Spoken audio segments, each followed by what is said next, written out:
Ediciones, agradecerle la presencia en esta presentación, que le vamos a dejar la responsabilidad de la misma a dos Javieres, a Francisco Javier Huitaga y a Javier Toquechel.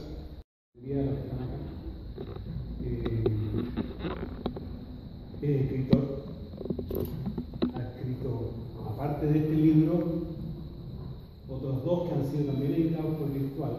¿Sí, no, Pepe? ¿Sí?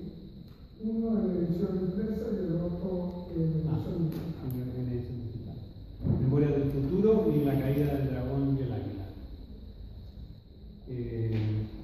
Hoy desarrolla sus investigaciones vinculado al Centro de Estudios Humanistas y vive en la ciudad de Córdoba, Argentina.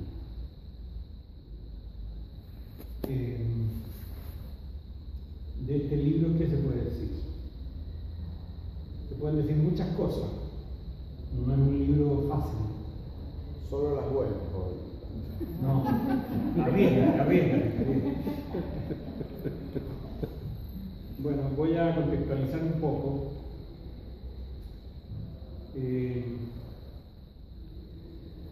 Hace no mucho tiempo atrás, por ahí por el año 2012, el historiador chileno Manuel Gárate publicó un libro que se llamó La Revolución Capitalista de Chile, entre 1973 y 2003. Él hizo un estudio muy preciso, con detalle, de cómo se efectuó el proceso de instalación del neoliberalismo en nuestro país y cómo ese modelo fue exportado a todo el planeta. Una gracia, una exportación tradicional que tenemos en tal como este escritor, este historiador demuestra en su libro, se lo recomiendo porque es muy interesante, se trató sin duda de un proceso revolucionario. ¿Ustedes creían que la revolución la hacían a la izquierda? No es así. Amparado por la dictadura militar, además. Vaya gracia. ¿Cómo se hace una revolución amparada por la dictadura? Bueno, esa es una paradoja que también explica, se da el trabajo de explicar este autor.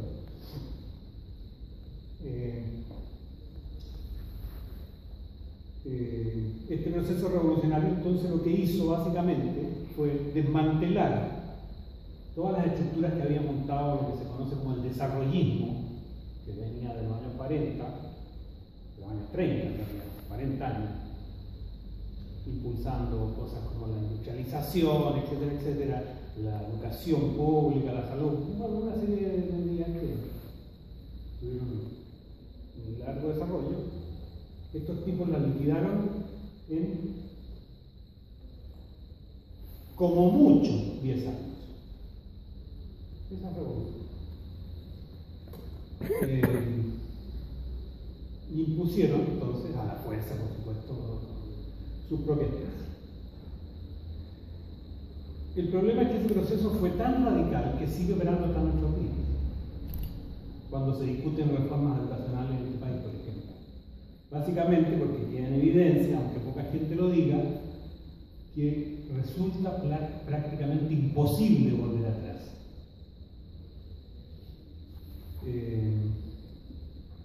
A una forma de educación pública como la que se concebía en esa época. Resulta muy difícil. Eso da cuenta de que lo que se instaló acá fue una cuestión en serio. No es cosa de decir ya, ok, hagamos un barrio y se acaba. Por eso que Gárate le llama la revolución capitalista. O sea, un proceso revolucionario. Curiosamente, un par de décadas después de la instalación neoliberal violenta que se hizo acá en Chile, surgió otro libro que tuvo mucha difusión mundial, que se llamó El fin de la historia. Lo que ese escrito transmitía, así muy a grosso modo, era que la revolución neoliberal estaba muy bien, pero que después de esa no habría ninguna otra nunca más. Es decir, el modelo era el fin. Esto es más o menos como lo que dicen los fundamentalistas islámicos. Alá es el único Dios y Mahoma su último profeta. O sea, así como ellos cerraron la fábrica de profetas, los neoliberales cerraron la fábrica de revoluciones y cambio social. No hay más.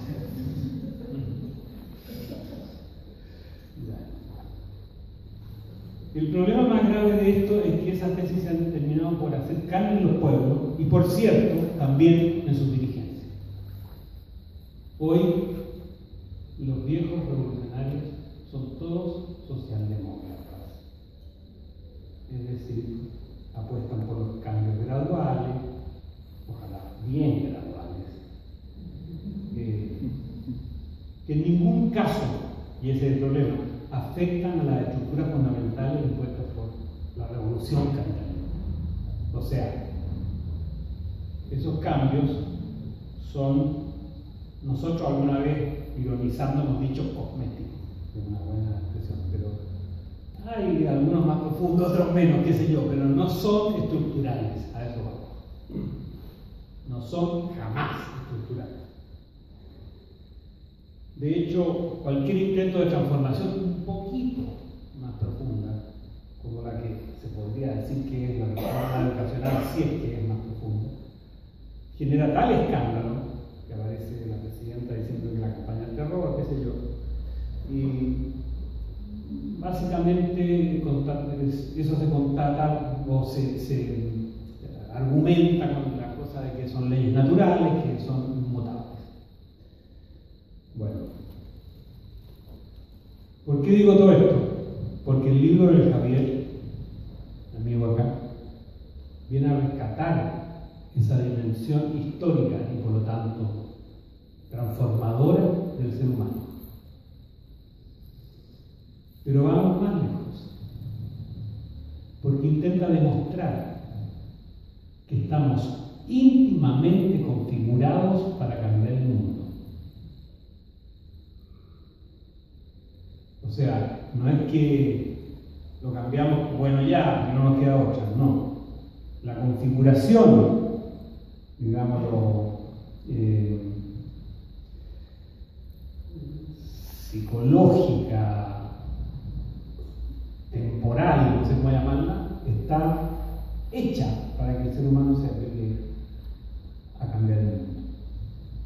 Entonces, el fin de la historia es una falacia, pero bueno, eso ya es historia que pasó. El fin de la historia no se produjo, pero en fin, hay gente que se lo creyó.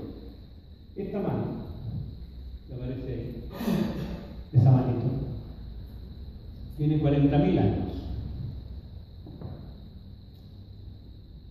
Y da cuenta de la primera noción que los seres humanos tuvieron de sí mismos y de su inédita capacidad de representación.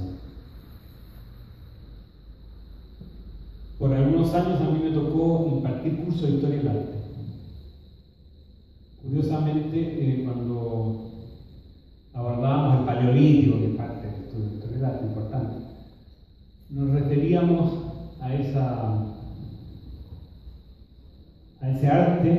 Para explicarlo, recurríamos al argumento de la magia totémica, qué sé yo. Porque en realidad son obras muy sorprendentes, son hechas en una caverna oscurísima que además nadie veía, entonces no se explican mucho, no son para la contemplación, obviamente. Bueno, hoy me atrevo a aventurar otra tesis, inspirada en las enseñanzas de la psicología del nuevo humanismo. Quienes las dibujaron habían descubierto el poder de esas imágenes para movilizar su acción hacia el mundo, con una precisión y una efectividad nunca antes vista. De modo que las convirtieron a esas imágenes en su principal herramienta para transformarlo. Esa es la magia, entre comillas, con la que nos vuelve a poner en contacto el libro de Javier. Ahora lo dejo a él para que explique mejor que yo su propio libro.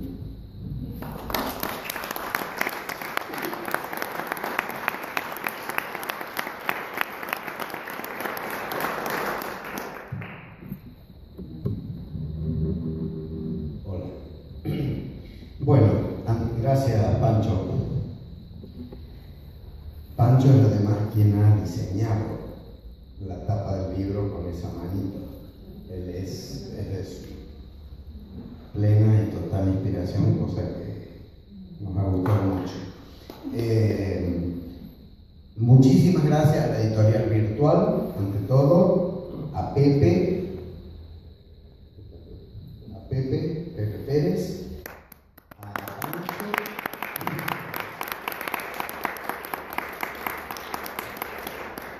por su generosa labor y disposición plena en la realización de este libro. Algún día voy a hacer una investigación sobre Aldo Manuzio, que es un imprentero veneciano sin el cual el Renacimiento, puede decirse, casi no hubiera existido. Él fue el editor y el impresor de muchas obras del Renacimiento y distribuidor. Y por supuesto a la Feria Internacional del Libro de Santiago de Chile, que posibilita el espacio para que podamos presentarlo. Amigas, amigos, a ustedes sobre todo, gracias por estar aquí. Así como una buena parte de lo que somos comienza en otros, ya empieza a parar. Mucho antes de nuestro aterrizaje en el mundo, también este libro ha tenido su génesis en otro. Otro libro que todavía está pendiente de ser escrito. De este modo, este libro que hoy presentamos parte de un proyecto anterior y ese proyecto es parte de su historia. Como se verá más adelante, este recurso argumental que usamos para la presentación, que mezcla intencionalmente los tiempos, guarda directa relación con el tema que nos ocupa, que no es otro que el tiempo en el ser humano. El asunto es que al querer escribir ese otro libro, no pude. El impedimento fue que no contaba con una herramienta adecuada para hacerlo. Algún esquema que me permitiera ver cómo transcurría efectivamente el pulso generacional, explicando el íntimo movimiento de la maquinaria histórica. Al profundizar en este asunto, vi que muchos habían ahondado en el tema y ofrecido su propuesta. Sin embargo, ninguna me convencía. Largo tiempo después comprendí el porqué, aunque la razón había estado siempre frente a mis ojos. No me era posible hacer estudios sobre historia humana sin tomar al ser humano como principal protagonista. Pero este ser humano no era una cosa, un objeto, sino un sujeto de una sutil interacción con su medio, provisto de una compleja temporalidad en su interior.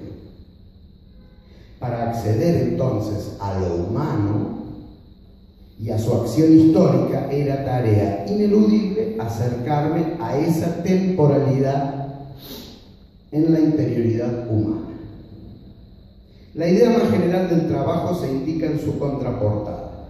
La historia se ha explicado desde muchos ángulos, el devenir se ha pensado y presentado como simple cronología, como relato mítico, como enfrentamiento de clases, como desarrollo del espíritu, de la razón, de la energía, de la voluntad o de la materia.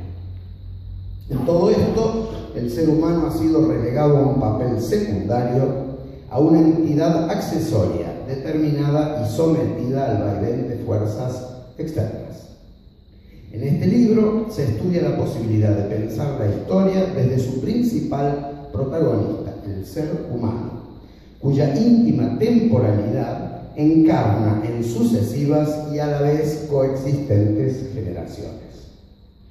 Comprender la historia desde la propia humanidad es afrontar el intento de humanizarla, mirar hacia adentro de la historia y hacia la historia desde adentro. Fin de la cita de la contraportada. Sin duda que este propósito surge conectado de manera directa con la obra de Sylow, quien desarrolló de manera precisa en su ensayo Discusiones historiológicas los prerequisitos para poder construir historia desde una mirada humana.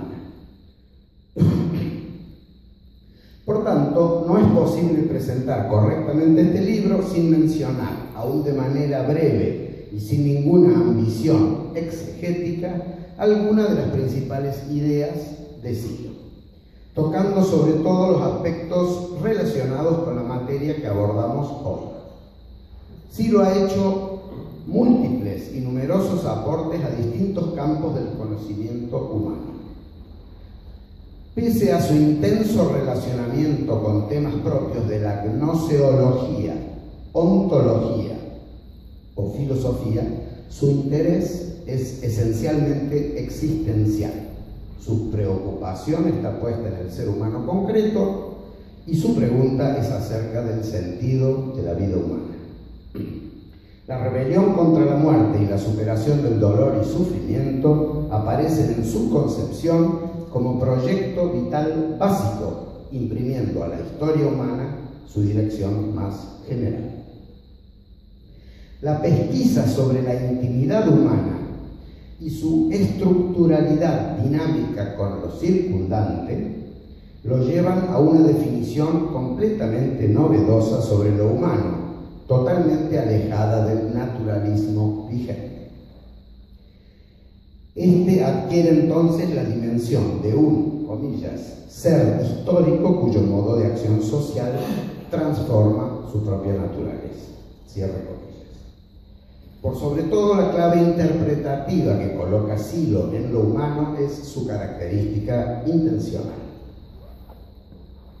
La conciencia, entonces, lejos de constituir un reflejo de realidades existentes, lejos de ser un mero epifenómeno de fuerzas exteriores a ella, adquiere un papel eminentemente activo, transformador y autotransformador. De esta manera, el ser humano tenderá a tomar el destino del mundo, de sí mismo y de su aparente naturaleza en sus propias manos. Su historia podrá acaso entonces ser comprendida en su aspecto más genérico como un transcurso hacia la liberación de condiciones opresoras o opresivas, una historia hacia la libertad y la indeterminación. Y esa visión libertaria de Sylow es la que se intenta permee esta comprensión histórica que buscamos como interés del trabajo. En la obra Contribuciones al Pensamiento, en el capítulo Historia y Temporalidad de la sección Discusiones historiológicas, encontramos el párrafo que ha sido el punto de partida para nuestra investigación. Allí se lee: el gran problema que rodea a la historiología, es decir, escribe Sylow, está en que mientras no se comprenda la naturaleza del tiempo y de la historicidad, la noción de proceso aparecerá injertada en sus explicaciones y no las explicaciones serán derivadas de tal noción. Por ello insistimos en que un pensar estricto debe hacerse cargo del problema. Cierra. Y unas líneas más adelante sí lo puntualiza, comillas. No habrá forma de saber cómo la temporalidad ocurre en los hechos, cómo a estos se los puede temporizar en una concepción histórica si no se da razón de la intrínseca temporalidad de quienes lo producen. La primera parte de nuestro trabajo, entonces, ha sido intentar acercarnos a esa comprensión de la temporalidad humana que se nos sugiere para poder progresar luego hacia horizontes históricos. Como bien sabemos, el tiempo es una sustancia difícil de asir sin más. El tiempo externo a nuestra conciencia, ese que parece existir con independencia de nosotros, ese que con tanta exactitud medimos, se relativiza al comprender las variaciones a las que la mirada social y diferentes construcciones culturales lo han sometido a lo largo de la historia. Si penetramos en nuestro interior, el asunto toma visos aún más complejos al entrever cómo pasado, presente y futuro, lejos de estar en cómoda sucesión, se entretejen de manera constante, formando una estructura temporal. Seguramente ustedes conocen varias citas de Silo al respecto de este entretejimiento, pero vamos a citar una para refrescar. En cualquier instante presente de mi conciencia puedo observar el entrecruzamiento de retenciones y futurizaciones que actúan copresentemente y en estructura. El instante presente se constituye en mi conciencia como un campo temporal activo de 3 tiempos diferentes. Estas cosas las hemos leído algunos muchas veces. Para romper entonces el sopor al que las repeticiones y el acostumbramiento nos conducen, para superar la mera retórica literaria, en el libro se insiste una y otra vez en lo imprescindible de apresar, más allá de lo conceptual, la noción misma de la estructuralidad de la temporalidad interna con la que funciona la conciencia. Para lograrlo, vamos a ver si lo logramos, para lograrlo se hace uso de una analogía, aquella de la tridimensionalidad espacial.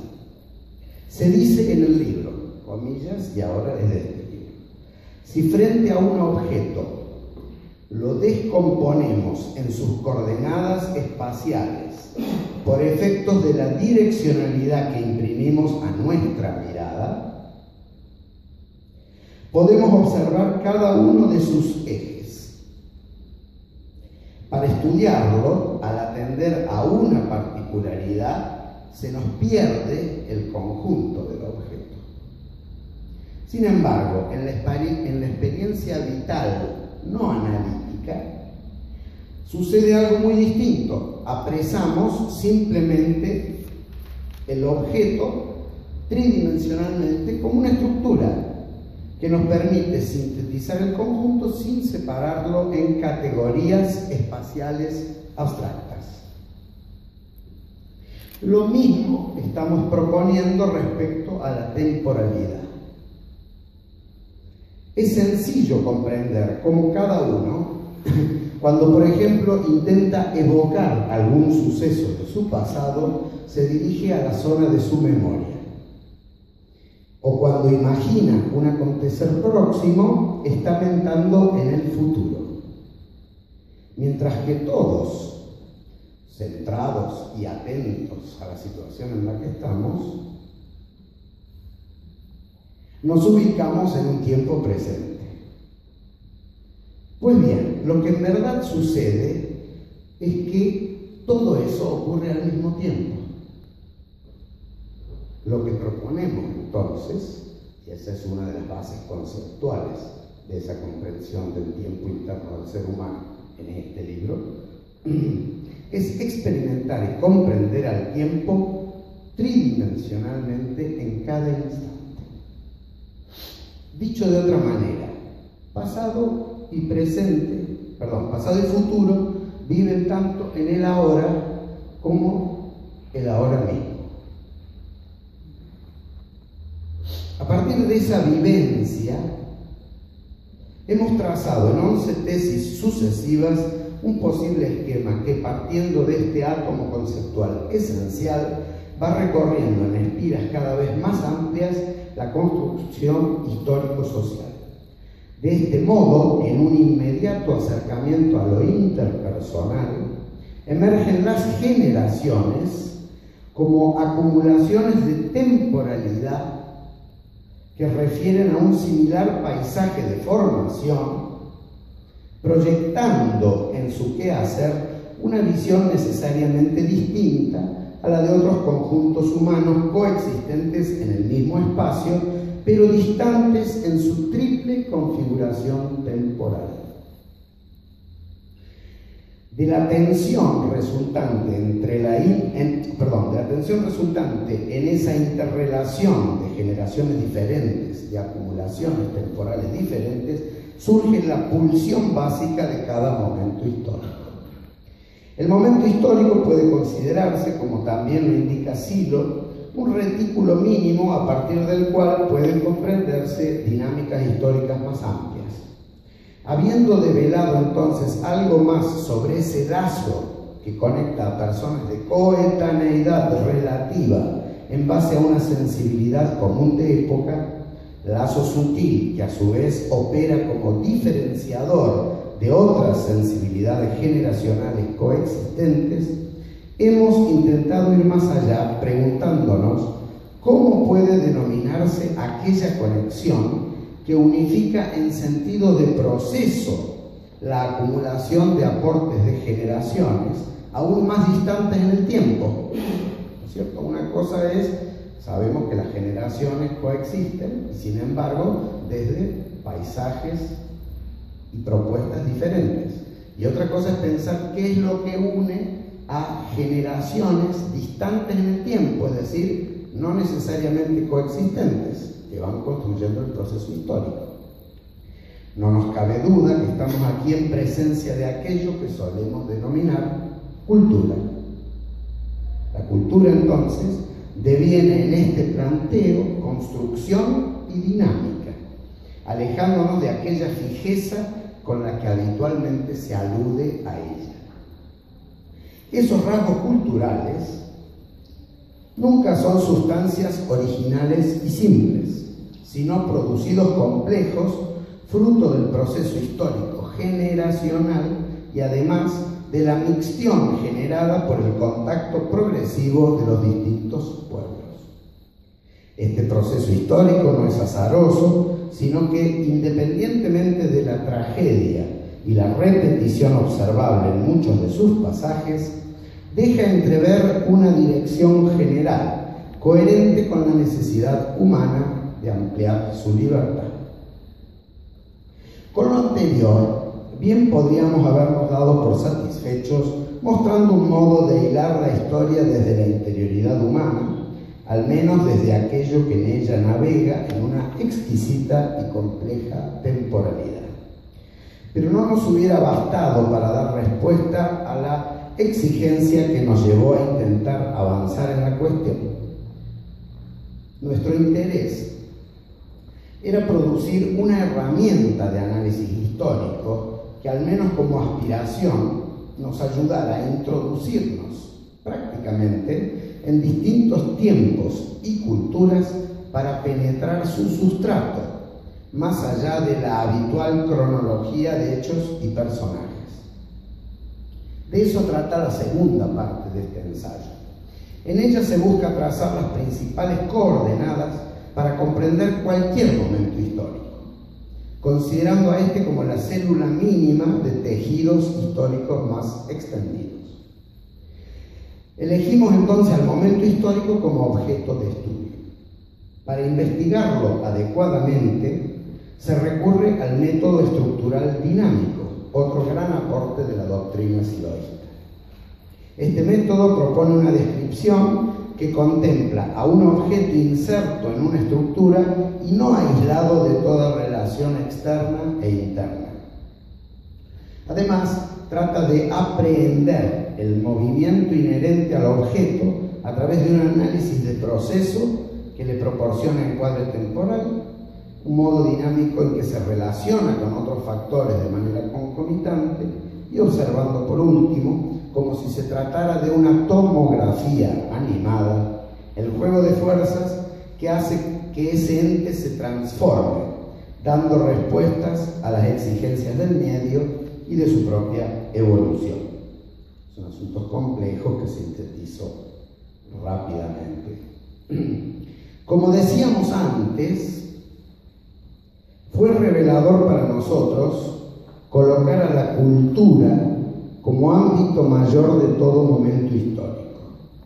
Dada la interrelación creciente entre las diversas culturas, hemos dado en llamar a ese ámbito constelación cultural, denotando con ello la complejidad en la coexistencia de paisajes culturales, dando su acento específico a cada momento de la historia.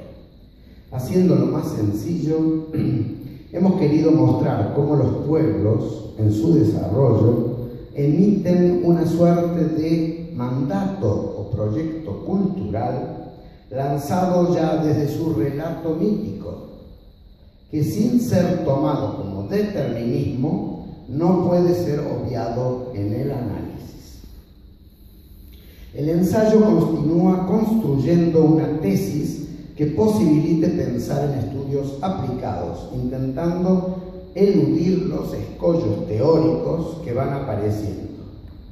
Sin ser exhaustivos y para no extendernos en demasía, quisiéramos señalar uno de los principales inconvenientes.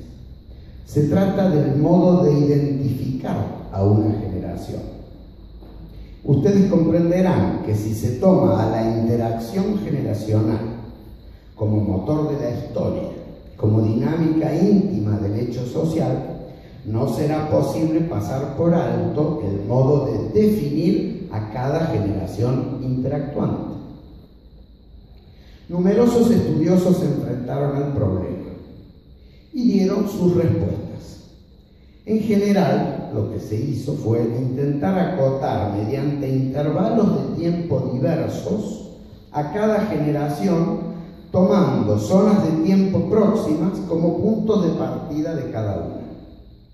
La mayoría de ustedes conocerá Ortega y Gasset, pero hay muchos y hay muchas propuestas diferentes respecto a los intervalos, al inicio de cada generación, etc. No abundaremos aquí en las distintas teorías. Diremos simplemente que aquello que comenzó siendo un problema, es decir, cuál de estas definiciones tomar, elegir alguno de estos intervalos, terminó en un estruendoso fracaso, el cual nos abrió la puerta a una interesante posibilidad. Nos pareció ver que, si nos habíamos esforzado tanto en comprender lo humano desde el funcionamiento de su temporalidad interna, era una absoluta incongruencia insistir en identificar esa construcción intersubjetiva que conocemos como generación en términos de tiempo externo. Es más, vimos claramente que esa apreciación externa estaba ligada a un modo naturalista o sociológico de conceptuar lo humano, en todos los casos un modo externalizado, descartando la importancia de la vivencia intangible interior que rompe con aquel esquema. Desde allí, todo fue un poco más fácil. Pudimos entonces rastrear algunas posibilidades, definiendo a la generación desde una similaridad intersubjetiva de paisajes sociales y humanos en los cuales cada generación había sido formada. Y vimos que era posible estudiar estos paisajes descomponiéndolos en algunos de sus elementos. En este punto se nos apareció una nueva y fenomenal posibilidad de simplificar, reforzando a su vez el signo humanizador en la mirada que estudia. Al reconocer la tritemporalidad interna de cada generación actuante, al observar su arrastre, su respuesta y su propuesta, es decir, de cada generación, nos embargó una fuerte conmoción al intuir que la interacción de las generaciones podía ser sintetizada como la interacción de sus proyectos. De esta manera, la historia humana se convertía en una historia de los proyectos. Por tanto, el estudio de la historia devenía paradojalmente en historia del futuro. Tiempo direccional de la conciencia humana. Aún quedarían muchas cuestiones por zanjar, y no los aburriré con detalles para que quede flotando algo de suspenso, ¿no? Queda por decir que quizás esta obra sea totalmente anacrónica y poco oportuna, es decir, inadecuada para este momento histórico. Momento que exhibe grandes necesidades en el campo de la subsistencia personal y colectiva, pero también enormes carencias afectivas y existenciales. He aquí la explicación de por qué el carácter conceptual y el propósito cognoscitivo de este libro posiblemente lo distancien de inmediato de todo interés público. Ahora bien, si por un instante se considera al conocimiento como instrumento al servicio de la transformación y la liberación del ser humano, es decir, como buen conocimiento, nos gustaría entonces enrolar este humilde trabajo en esa gran correntada indetenible. Les agradezco su atención y su paciencia.